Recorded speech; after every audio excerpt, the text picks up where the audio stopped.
Fala nação, eu sou o Rafael, esse é o canal Rafael Cruzeirense e hoje a gente vai falar sobre o Cruzeiro titular de 2025. Qual vai ser esse time? Quais são as dúvidas que o Fernando Diniz possa ter? Quais são as alternativas para cada posição que pode estar causando essa dúvida nele?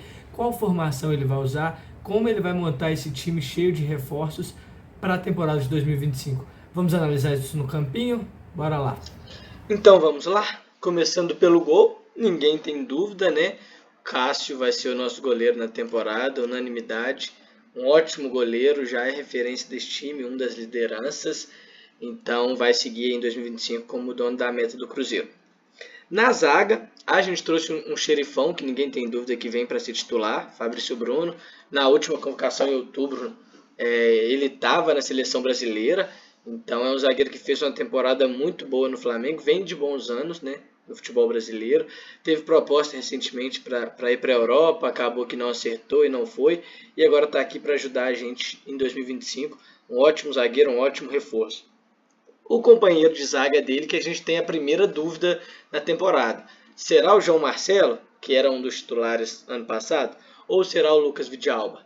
Lucas Vidalba tem como ponto positivo nessa briga o fato do Diniz amar um zagueiro com o pé direito, pela questão da construção de jogo, daquela saída lá do goleiro e armar a jogada de trás. Então o Vidalba tem esse ponto. Porém, o João Marcelo é um zagueiro mais seguro do que ele. Um zagueiro mais alto, que tem uma boa bola aérea, um zagueiro mais rápido, um zagueiro mais novo também, que tem muito a entregar ainda, tem muito a evoluir também. A minha preferência vai ser o João Marcelo, embora eu imagino que pode acontecer do Fernando Diniz optar por dar sequência para o Vidalba pela questão do pé esquerdo. Fabrício Bruno é um zagueiro que joga do lado direito, então como o Vidalba é o único zagueiro com o pé esquerdo no elenco, ele pode ter preferência, mas vamos manter o João Marcelo ali. Passando para a lateral direita, é mais uma unanimidade, ninguém tem dúvida que o Willian será o lateral titular do Cruzeiro. Já vem sendo o dono da posição há alguns anos, né? Mas agora tem uma sombra um pouco melhor, que é o Fagner, né? Que é um lateral mais seguro, muito bom defensivamente, tem qualidade técnica para construir o jogo, então é uma sombra para o Willian, mas não, no momento não ameaça a titularidade dele. Já no lado esquerdo, a gente tem uma outra dúvida. Marlon encerrou a temporada como titular, mas Kaique em 2024 pediu passagem. Marlon em 2023 fez um ótimo campeonato brasileiro, era um dos melhores laterais do país, caiu muito em 2024. Nesse momento o Kaique em crescimento ganhou a posição dele naquela sequência de expulsão que o Marlon teve. O Kaique ganhou a posição, jogou alguns jogos como titular, mas aí o Marlon foi para a imprensa, deu entrevista falando que não entendeu porque estava no banco, porque não jogou. E na época o treinador, que era o Fernando Seabra, optou por voltar com o Marlon para o time titular e seguiu assim até o final. Diniz chegou e também manteve o Marlon. Eu acredito que por isso o Marlon vai iniciar como titular, mas se não recuperar o bom futebol de 2023, pode ser que o Kaique tome a posição dele ao longo da temporada. Mas vamos iniciar com o Marlon de titular. Na volância, para a posição de primeiro volante, a gente tem uma ótima disputa, que é o Lucas Romero contra o Wallace. Vamos combinar que se esse jogo fosse no último jogo da temporada passada, o Romero é o titular com certeza, porque o Wallace chegou muito mal ano passado, chegou no meio da temporada, sem fazer uma pré-temporada aqui no Cruzeiro, então não conseguiu desenvolver fisicamente, comprometeu em alguns jogos, então perdeu bastante ponto com a torcida e com os treinadores por conta desse desempenho ruim. Então o Lucas Romero larga na frente, porque fechou o ano bem, fechou o ano como titular, e acredito que vai começar sendo o primeiro volante do Cruzeiro. O Wallace pode tomar a posição dele ao longo da temporada, porque se o Wallace recuperar o futebol dele, que levou ele para a Europa, o futebol que ele apresentou no Grêmio, não temos sombras de dúvidas que vai ser um dos melhores primeiros volantes da Série A. É um volante que estava muito bem na Europa, foi o maior ladrão de bolas das principais ligas europeias, então tem muito potencial, tem uma ótima estatura, é muito forte, se impõe bem fisicamente. Então, se o Romero cochilar e o Wallace agora com a boa pré-temporada, ele toma essa posição do Romero, mesmo sabendo que o Romero é um ídolo, para muitos da torcida é quem deveria ser o capitão, mesmo tendo o Lucas Silva em campo, o Romero deveria ser o capitão. Então, vamos ver como que o Diniz vai lidar com esses dois aí. Já no segundo volante, acredito que não resta muitas dúvidas. Matheus Henrique é esse cara, fez uma ótima temporada em 2023, ajudou muito, 2024, perdão, ajudou muito o Cruzeiro, foi uma das melhores contratações, chegou, vestiu a camisa e resolveu um dos nossos problemas, né? Infelizmente o Cruzeiro tinha muitos problemas, então as boas atuações dele não foram suficientes para resolver todos os problemas do Cruzeiro, né? E aí agora a gente fica na dúvida. Diniz vai jogar com 3 volantes, igual vinha fazendo. Por exemplo, contra o Racing, ele iniciou o jogo com Romero, Wallace e Matheus Henrique de volante. Contra o Criciúma, que foi a última vitória dele no Brasileiro, exceto o jogo contra o Juventude, né? Aquela vitória contra o Criciúma que reacendeu a chance de buscar a Libertadores. Foi Romero, Lucas Silva e Matheus Henrique. Então ele gosta de jogar com essa trinca de meios, principalmente porque o meia mais avançado após essa trinca era o Matheus Pereira, que tem deficiência na marcação, né? Mas vamos ver como que ele vai montar esse time. A gente vai falar algumas possibilidades aqui hoje, mas para começar vamos deixar apenas com 2 volantes. Romero mais preso, segurando atrás, Matheus Henrique de segundo volante saindo mais para o jogo. Passando para a linha ofensiva, a gente tem Matheus Pereira, unanimidade, o nosso 10, o melhor jogador do time do ano passado, e que esse ano ainda tem qualidade para ser. Muita gente fala que ele não é protagonista, mas acredito que agora com boas peças para ajudá-lo, boas peças para jogar junto, bons jogadores para finalizar as jogadas que ele cria, acredito que ele vai se destacar muito nesse time, vai ser convocado de novo, com certeza. Acredito que esse ano vai ser o melhor ano do Matheus Pereira no Cruzeiro, até o momento, né? Espero que ele fique por mais alguns anos ali. Então a gente tem o Matheus Pereira. Na ponta esquerda a gente contratou o Dudu, que vem para ser titular. Ninguém tem dúvida que na cabeça do Pedrinho, o Dudu é o ponta titular dele, né? Então vamos ver como que o Fernando Diniz vai lidar com isso. Dudu é um jogador que já está com seus 33 anos, não vai conseguir ser tão intenso mais como foi no passado e tão intenso como o Diniz pede. Vamos ver como que ele vai estar na parte física, né? A gente falou no vídeo anterior que se ele estiver bem fisicamente vai ser um dos melhores pontos do futebol brasileiro, mantenho isso, mas para isso ele precisa estar bem nessa parte física, né? Mas Dudu vai começar a temporada como titular. De centroavante, Gabigol. Ninguém tem dúvida que vem para se titular também, é um ótimo centroavante, apenas 28 anos, está fazendo a pré-temporada. Ano passado foi um ano que ele ficou muito sem jogar, perdeu muito ritmo, ainda assim na final da Copa do Brasil, quando precisou dele, ele estava lá, fez os gols e ajudou o Flamengo a ser campeão lá. Então é um centroavante que sabe fazer gol, gosta de fazer gol, gosta de jogo grande, gosta de aparecer, de ser ele quem resolve, né? Então acredito que isso vai ajudar muito o Cruzeiro. Ele com essa pré-temporada melhorando fisicamente vai ajudar muito o Cruzeiro, então ele é titular. Agora a dúvida está na outra ponta. Quantos jogadores que a gente tem agora? Cássio, 1, 2, 3, 4, 5, 6, 7, 8, 9, 10. Temos mais uma vaga.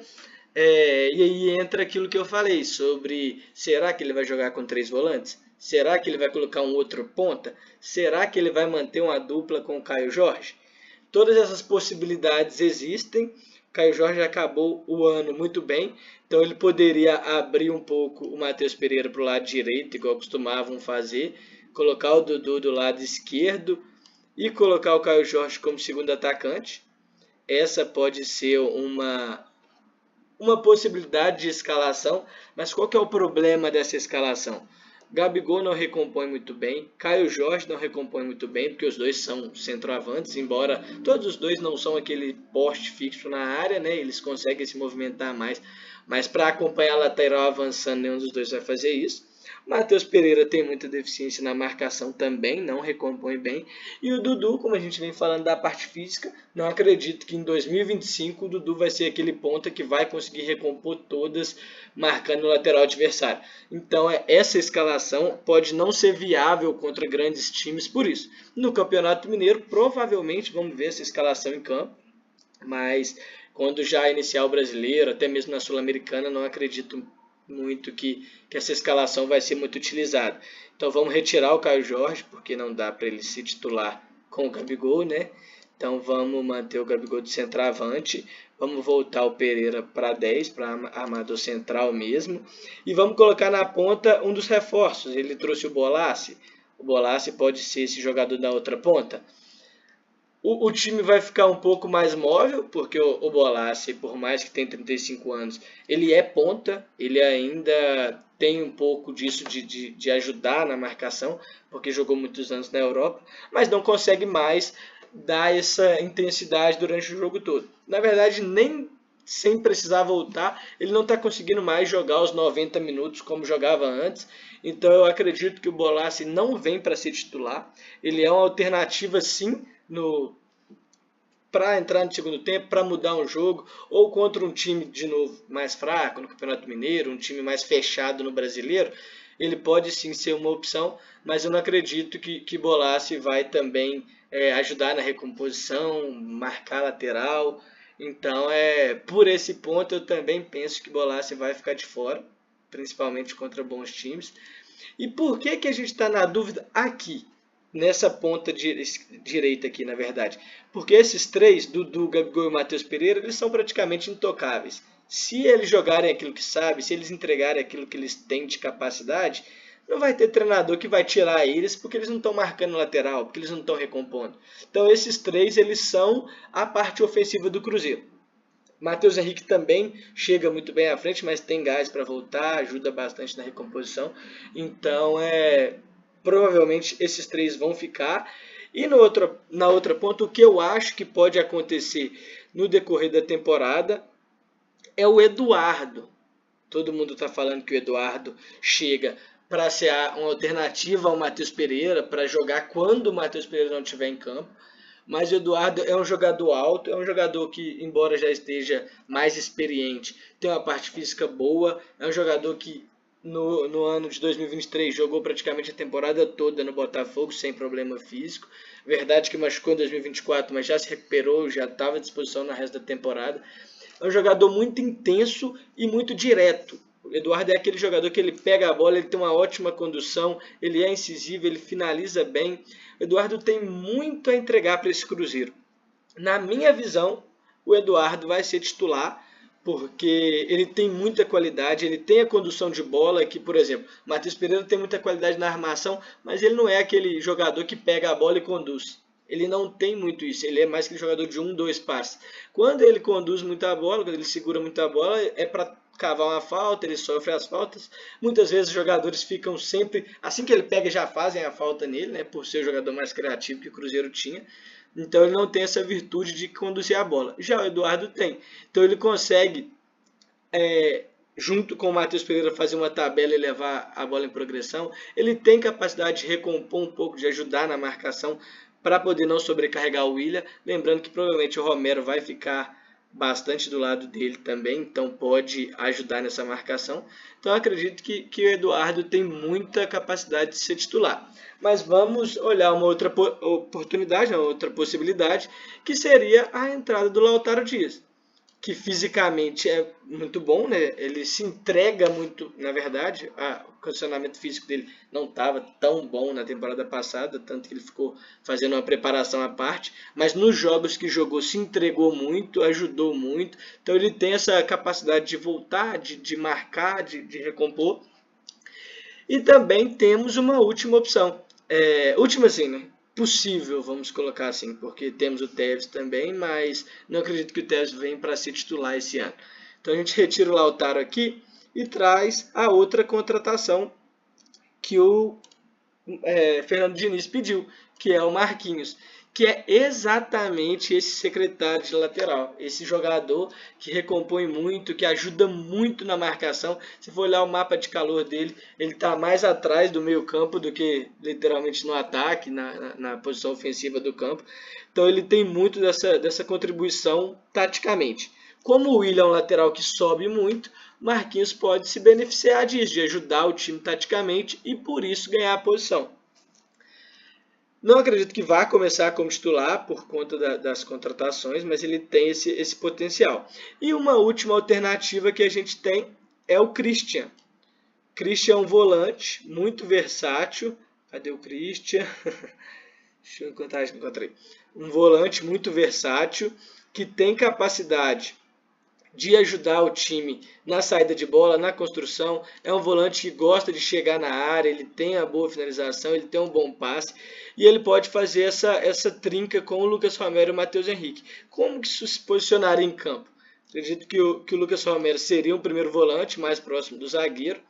O Christian e o Matheus Henrique saindo mais para armar jogadas, para participar do jogo ofensivo. Então o Cruzeiro com a bola, o Romero fica como se fosse um terceiro zagueiro, Matheus Henrique e o Christian se juntam a Dudu e Matheus Pereira para poder construir, para poder ajudar o time na fase ofensiva e municiar o Gabigol. Esse time dessa forma não fica tão defensivo por ter 3 volantes, principalmente porque Christian e Matheus Henrique têm ótima qualidade na saída de jogo, chegam bem na área, gostam de finalizar a gol, têm o recurso do drible rápido, de tocar a bola rápido e se projetar à frente para receber novamente. Então o time ficaria seguro, tendo como deixar o Matheus Pereira, o Dudu e o Gabigol sem tantas obrigações defensivas. E o time também na parte ofensiva teria muita qualidade para essa bola chegar para o Gabigol finalizar, para ela chegar para o Dudu finalizar, ou para o Dudu levar no fundo e cruzar para o Gabigol. Eu acredito que essa última possibilidade é o time que o Fernando Diniz vai adotar, principalmente considerando que ele tinha muito disso na temporada passada, de jogar com essa trinca no meio campo. Ele gostava de usar o Lucas Silva no lugar do Christian ali.